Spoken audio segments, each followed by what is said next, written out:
Pojďte mi vytáhnout se z páteře, široká ramena, lopatky daleko od sebe, vzepřu se proti předloktím, zaberu přední stranou bříška, protáhnu páteř i z kostrče, postavím se na špičky, propnu kolínka, nepustím to břišní svalstvo, pořád ho držím a přitom mám zároveň i krásně napřímenou páteř z hlavy, z vlasů a z kostrče.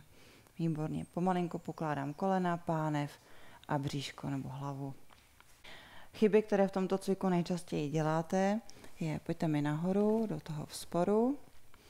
Vystrkujete zadeček, aby to bylo pro vás jednodušší. Prohýbáte se v bedrech. Tak, výborně.